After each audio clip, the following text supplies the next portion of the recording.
The reappearance. Admiral Sarah Chen stood motionless before the massive viewport of Orbital Defense Station Epsilon, her reflection superimposed against the endless void of space.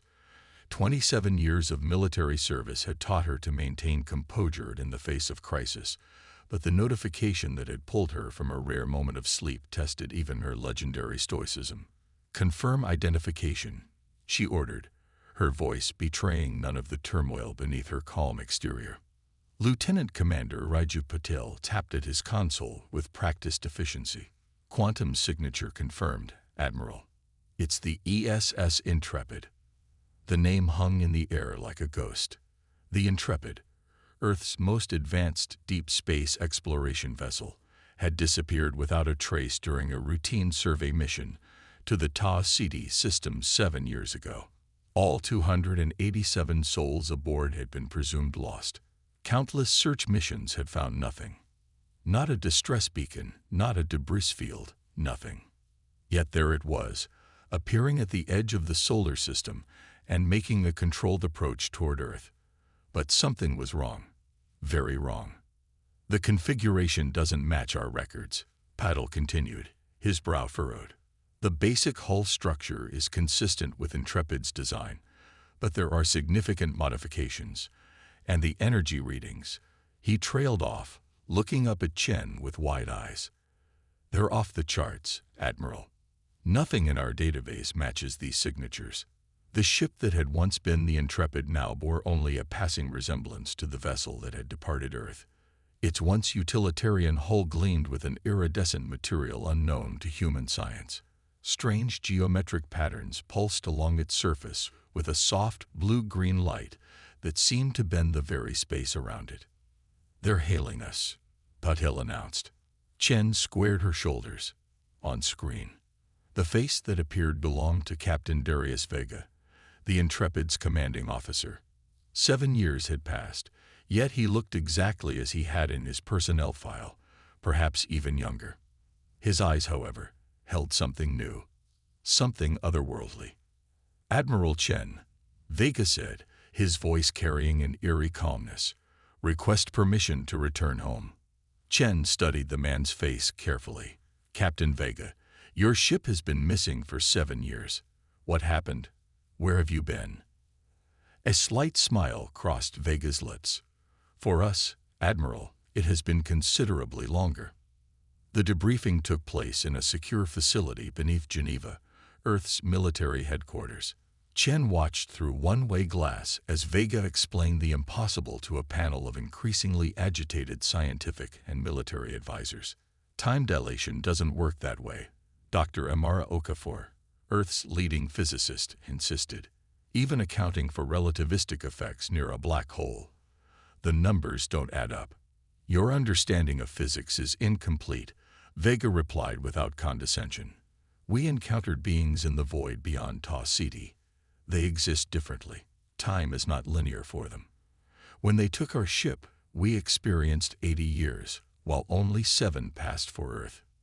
"Aliens kidnapped you," General Marcus Williams scoffed, his weathered face contorted with skepticism. "Not kidnapped. Saved," Vega countered. "Our warp core was destabilizing. We would have been atomized. They intervened, repaired us, improved us, taught us." 80 years, Chen whispered to herself, then stepped into the room to join them. "And they simply let you go." "Out of kindness." Vega's serene expression never wavered. "They recognized something in humanity that intrigued them. Our adaptability, our persistence, our capacity for growth despite our limitations. They'd been observing Earth for millennia. Admiral, they believe we have potential." "Potential for what?" Chen pressed.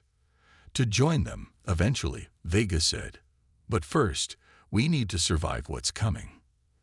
The modifications to the Intrepid defied analysis. Earth's best scientists could not determine how most of the new systems functioned, much less replicate them. The hull material absorbed all scanning attempts. The propulsion system operated without any detectable exhaust or energy signature, and the weapons, if they were weapons, bore no resemblance to anything in human arsenals. The crew themselves had been changed in subtle ways. Medical scans showed enhanced neural pathways, strengthened cellular structures, and traces of unknown elements integrated throughout their bodies. Yet their DNA remained fundamentally human, if significantly optimized. "They're still them," Dr. Sofia Rodriguez, Chief Medical Officer, reported to Chen. "Their memories, personalities, core values, all intact.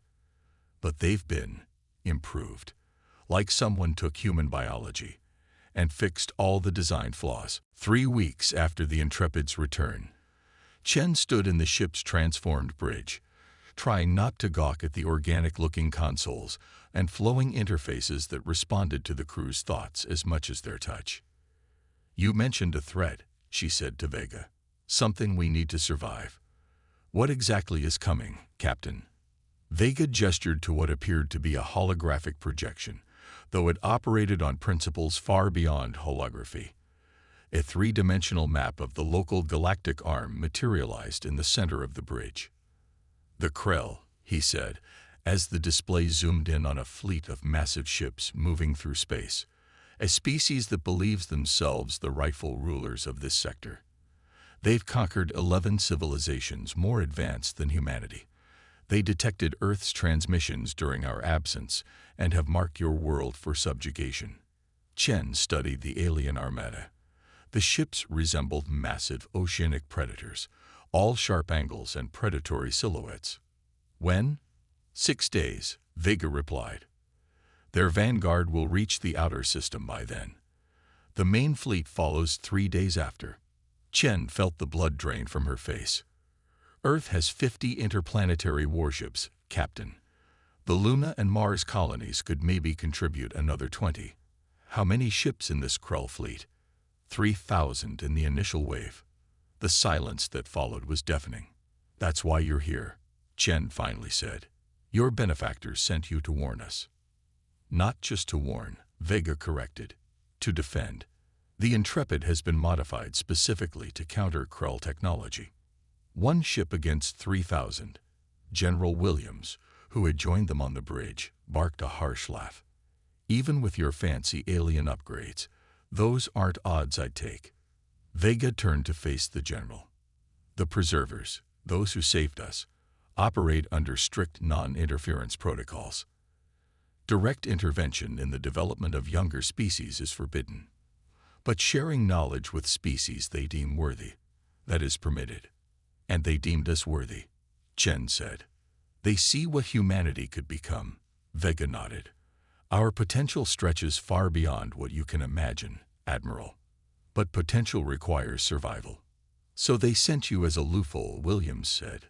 "A human ship with human crew, just with a massive technological advantage." "Precisely," Vega confirmed. "The Intrepid alone cannot defeat the Krell, but we can teach you how to fight them. We can help you adapt your existing weapons and defenses, and we can stand with you when they arrive." Chen studied the captain's face. "There's something you're not telling us." Vega's expression remained unreadable. "Many things, Admiral. Some you're not ready to hear, some you wouldn't believe, and some you're better off not knowing until after we survive this." "If we survive this," Williams corrected. When Vega countered with absolute certainty, "The preservers didn't invest 80 years in us to watch humanity fall. But make no mistake, this is a test, not just of our combat capabilities, but of what humanity truly is at its core. How we fight this war will determine our future among the stars." Chen turned away from the display, facing the viewport that showed Earth hanging like a blue jewel against the blackness.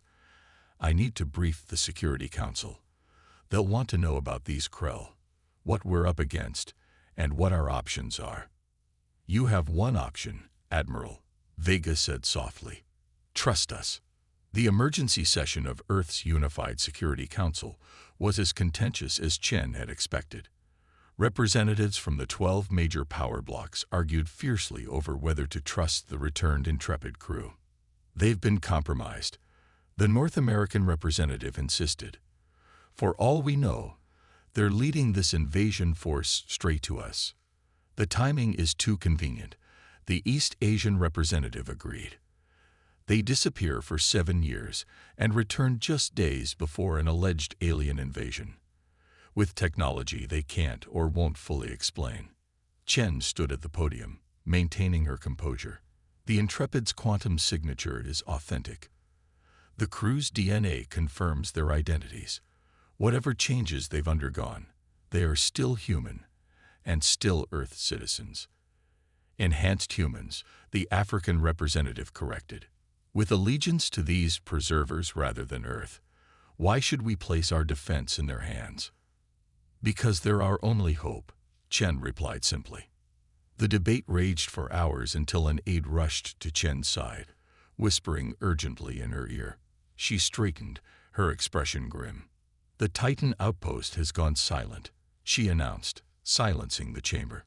Our long-range sensors detect objects accelerating from the edge of the system toward Earth. The Krell Vanguard has arrived, 3 days earlier than predicted. The council chamber erupted into chaos. We're out of time, Chen continued over the uproar. As commander of Earth Defense Forces, I am implementing Emergency Protocol Omega. All civilian vessels are ordered to shelter at the nearest defensive installation.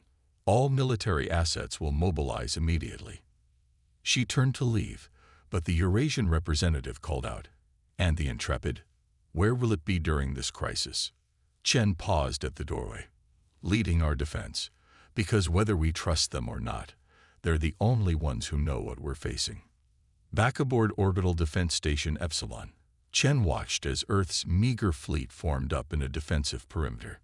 The Intrepid hung at the center of the formation, its strange modifications even more alien against the backdrop of conventional human vessels. The Krell Vanguard consists of 5 capital ships and their escorts, Vega explained as they tracked the approaching enemy. They believe this force is sufficient to subjugate Earth.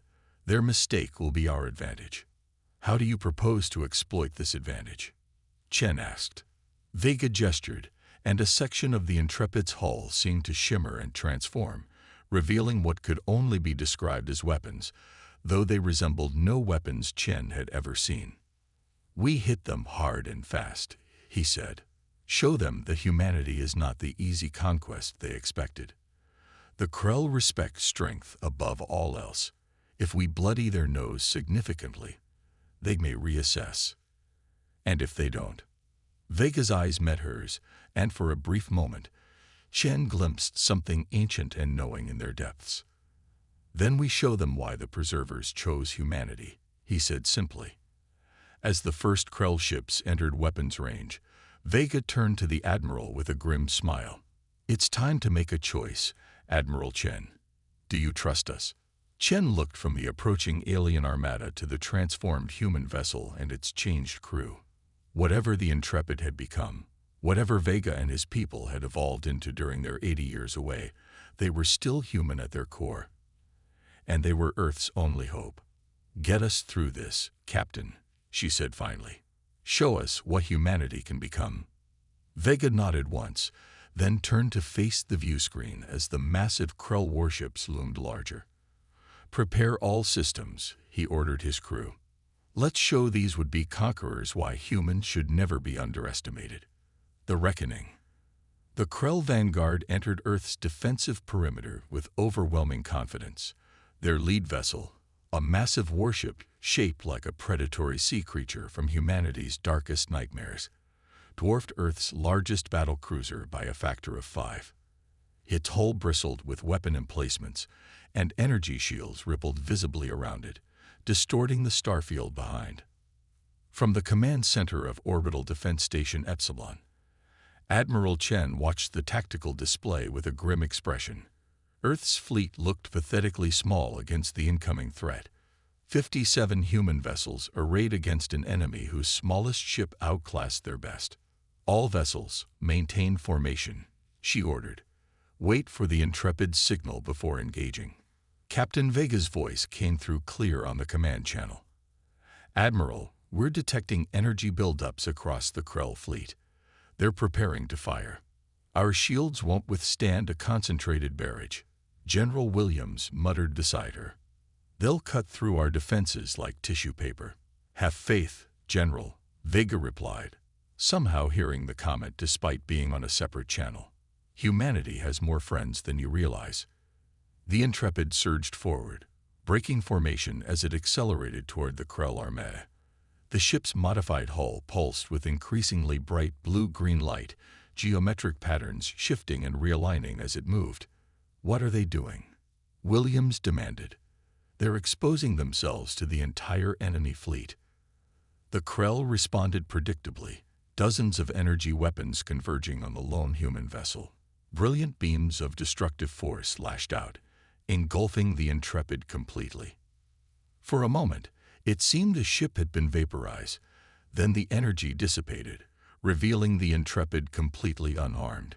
More than unharmed, it glowed brighter now, the patterns on its hull spinning with increased intensity. "They're absorbing the energy," Chen realized aloud, redirecting it somehow.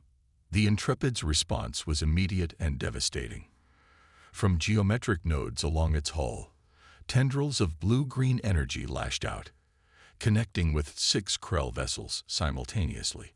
Where the energy touched, Krell shields simply ceased to exist, and hull plating crumpled inward as if crushed by invisible hands. "All ships, engage according to transmitted tactical data," Vega ordered. "Target the designated weak points. The Intrepid will handle their primary defenses." Earth's fleet moved forward with newfound confidence. Where before their weapons would have been useless against Krell shields, now they found their targeting systems guided to precise points where the enemy vessels were suddenly vulnerable.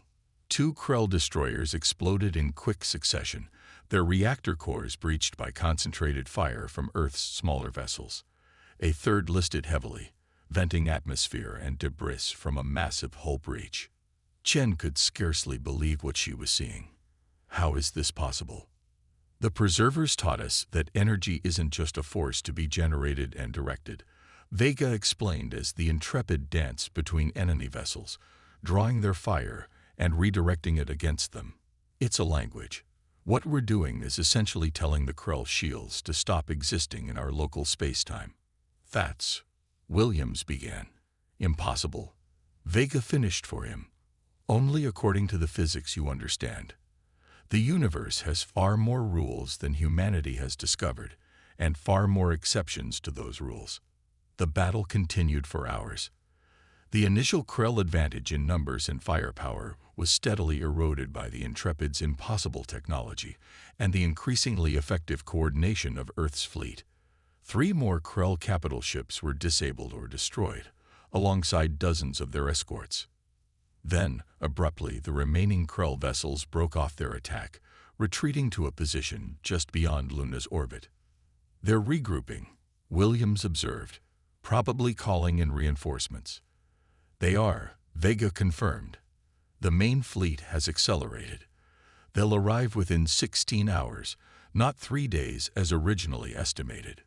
Chen studied the tactical display showing the damaged but still operational Earth fleet. They had lost 11 ships and had another 17 with significant damage. "Can we hold against their main force?" "Not conventionally," Vega admitted. "But we've proven a crucial point. Humanity is not defenseless prey. The Krell respect strength. They'll approach more cautiously now, which gives us time." "Time for what?" Williams demanded.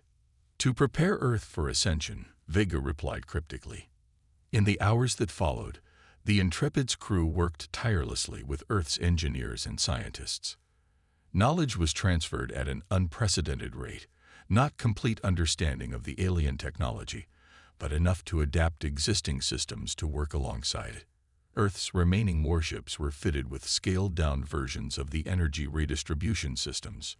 Orbital defense platforms were reconfigured to communicate in what Vega called the language of forces. Ground-based installations received upgrades that would allow them to penetrate Krell shields. As Chen watched this flurry of activity, she cornered Vega in a momentary lull. "This ascension you mentioned, what does it mean?"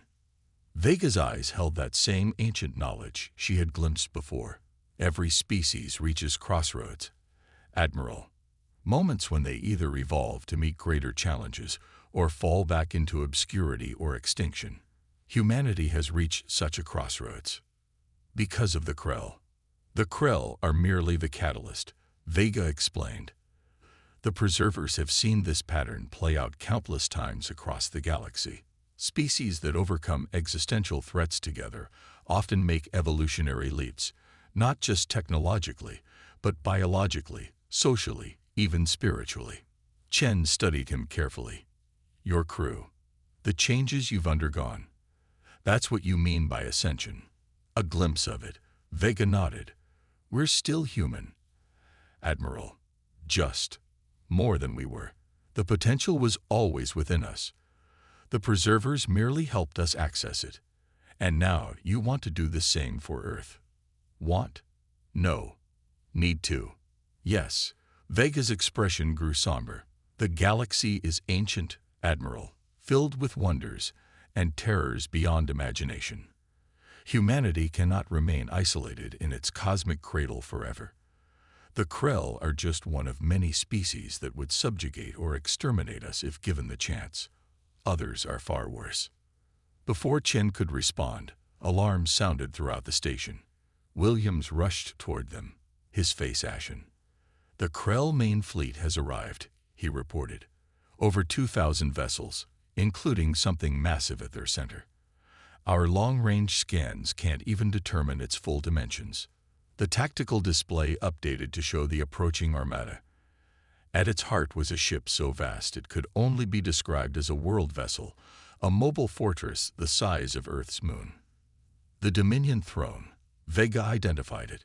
The seat of the Krell hierarch. They've committed their full might to this conquest. Chen felt a chill run down her spine. We can't possibly stand against that. Not as we are now, Vega agreed. But there's another option. He extended his hand, palm up. Resting on it was a small crystal, glowing with the same blue-green energy that powered the Intrepid. This contains everything the preservers taught us, he explained. Not just technology, but their understanding of consciousness, of reality itself. With it, Earth can transform its defenses in hours instead of years. What's the catch? Williams asked suspiciously. Once used, humanity's path changes irrevocably, Vega said. We become something new. Still human at our core, but with awareness beyond our current comprehension. There's no going back to blissful ignorance. Chen stared at the crystal. This is what the preservers wanted all along. They sent you back not just to save Earth, but to force this choice upon us. They believe humanity has potential unlike any species they've encountered in eons, Vega said softly. But potential unfulfilled is meaningless. The universe is unforgiving to species that fail to adapt. The decision wasn't Chen's alone to make. An emergency session of Earth's Unified Security Council was convened, with Vega presenting the crystal and explaining its significance. Debate was fierce but brief. The approaching Krell fleet made theoretical concerns about humanity's evolution seem abstract by comparison. In the end, the vote was unanimous. Survival first, philosophical implications later. The crystal was installed in Earth's primary defense network. The effect was immediate and stunning. Defense platforms that had been static emplacements suddenly moved, repositioning themselves without thrusters. Communication networks that had required physical infrastructure now operated through what Vega called quantum entanglement at a macroscopic scale. And people changed too. It began with those working directly with the new systems: engineers, tactical officers, communication specialists. Their neural patterns altered, allowing direct interface with the transformed technology. Knowledge flowed both ways, the crystal imparting understanding even as it drew upon human creativity and intuition. The Krell fleet entered Earth's defensive sphere expecting a crippled opponent making a last stand. Instead, they encountered a transformed defense network that anticipated their every move. Earth vessels now moved with impossible precision, their weapons striking with unerring accuracy at vulnerabilities the Krell had believed undetectable. From the Intrepid's bridge, now serving as the coordinating hub for Earth's defense, Vega directed the battle alongside Chen. The Admiral watched in awe as tactical displays showed not just ship positions and weapon ranges, but probability fields and causal links between events that hadn't yet occurred. "You're seeing time differently," Vega explained, noticing her expression. "Not predicting the future exactly, but perceiving the interconnected web of cause and effect with greater clarity." The massive Dominion throne hung back, directing its fleet from a distance, as was Krell tradition. Leaders risked themselves only when victory was assured. But as ship after ship fell to Earth's transformed defenses, the hierarch's patience evidently waned. The world vessel surged forward, its weapons systems charging. Energy readings spiked beyond anything their sensors could properly quantify. "They're preparing a gravitational collapse," Vega warned. "A weapon that compresses space-time itself. It will destroy everything within the Earth-Luna system." "Can we stop it?" Chen asked. Vega's expression was grim, not conventionally. "But there is a way." He turned to his crew. "Initiate Preservation Protocol Omega. All Earth vessels, withdraw to minimum safe distance."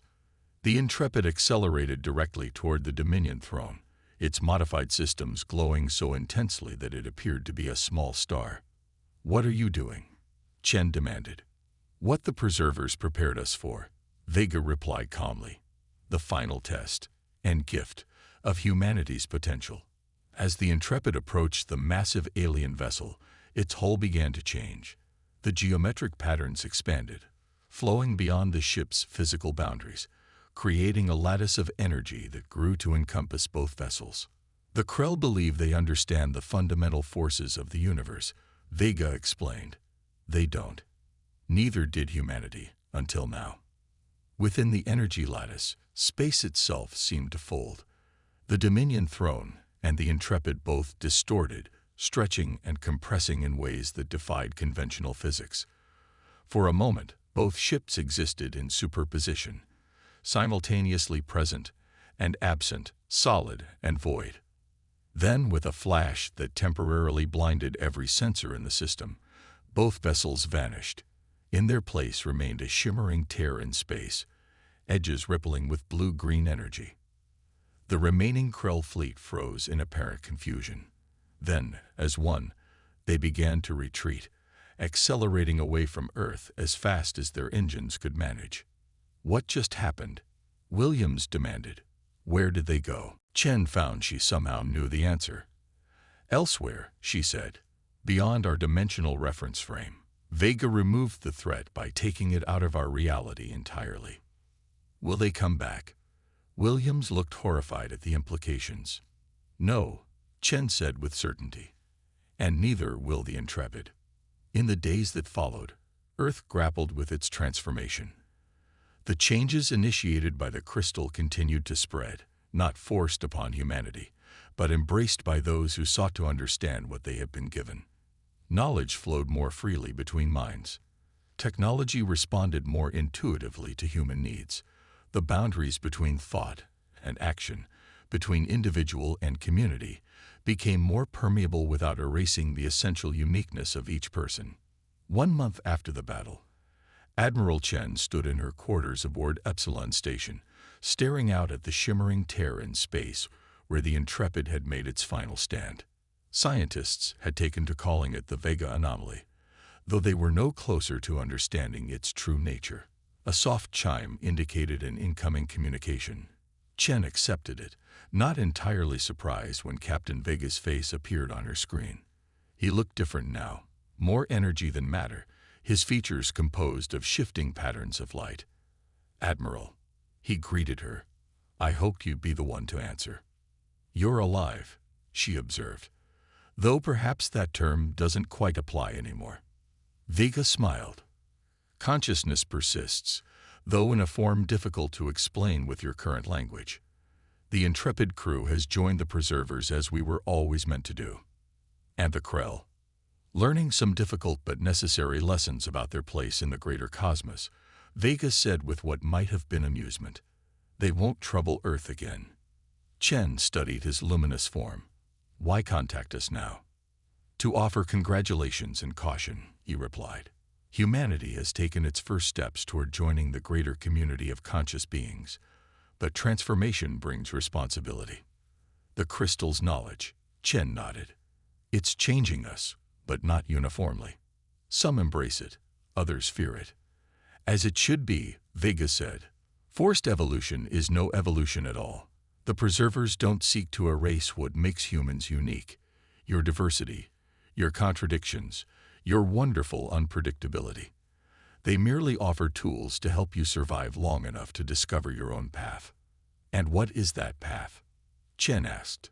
Vega's form shimmed, his smile becoming something more profound. That's for humanity to determine. But know this. You are not alone in the cosmos. You never were. And when you're ready, we'll be waiting.